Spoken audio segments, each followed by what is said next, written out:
Spätestens wenn man das Haus oder die Wohnung renovieren möchte, kommt man an den Punkt, an dem auch die Wände gestrichen werden müssen.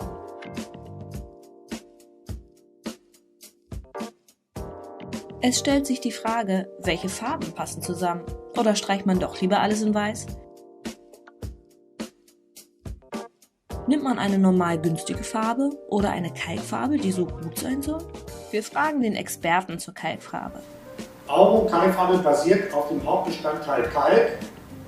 Dieser bewirkt, dass die Farbe stark alkalisch ist. Dadurch ergibt sich eine schimmelhemmende, desinfizierende Wirkung. Zusätzlich ist der Kalk ein mineralisches Gestein, was offenporig bleibt.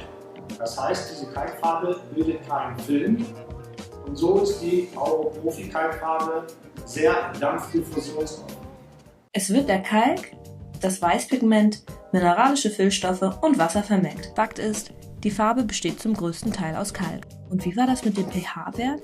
Von 0 bis 6 ist der Säurebereich. 7 ist der grüne neutrale Bereich. Und weil die Kalkfarbe nur aus Naturstoffen besteht, ist sie rein mineralisch und sogar frei von Emissionen. Und in diesem Bereich liegt auch die Alkalität der Kalkfarbe. Die Farbe ist also aufgrund der hohen Alkalität schimmelhemmend. Die Schimmelsporen haben auf der Farbe keine Chance. Dann ist die Farbe ja noch besonders atmungsaktiv. Da fragen wir wieder den Experten. Aufgrund der rein mineralischen Bestandteile mit dem Hauptbestandteil Kalk bleibt die Farbe auch atmungsaktiv und ist sehr offenporig. Durch die rein mineralischen Bestandteile der Profi-Kalkfarbe ist diese Kalkfarbe auch sehr gut feuchtigkeitsregulierend und emissionsfrei. Alle diese Eigenschaften ergeben ein sehr gesundes Raumklima. Gut, das haben wir geklärt und können mit dem Streichen loslegen. Zuerst die Möbel mit Folie abdecken oder zur Seite schieben. Den Boden natürlich auch abdecken, mit Folie abkleben oder gleich ein Malervlies nehmen. Danach die Ränder abkleben. Am besten beginnt man oben, dort einfach doppelt abkleben, damit keine Farbe an die Decke kommt. Und dann die Seiten.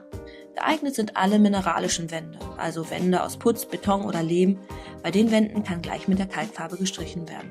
Aber auch Wände mit Tapete oder die bereits mit einer normalen Dispersionsfarbe gestrichen sind, können auch mit der Kalkfarbe gestrichen werden.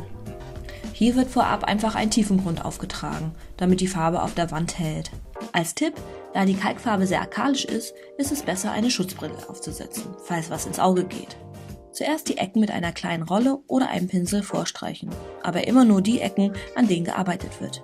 Kalkfarben trocknen nämlich recht schnell und um eine gleichmäßige Farbfläche zu bekommen, beginnt man an einer Seite und arbeitet Stück für Stück. Die große Fläche gleich im Anschluss mit der Rolle gleichmäßig ausmalen, im sogenannten Nass in Nass arbeiten und im Kreuzgang, das heißt zur Seite, nach rechts und links und zum Schluss die Fläche von oben nach unten rollen. Natürlich lässt sich die Kalkfarbe auch abtönen. Mit den dazu passenden Kalkbuntfarben, die auch aus rein mineralischen Rohstoffen sind. Es gibt 7 verschiedene Kalkbuntfarben, die entweder allein als Vollton oder aber gemischt aufgetragen werden können. Und wie immer ganz nach dem Motto: schöner und gesünder wohnen und leben mit Auro.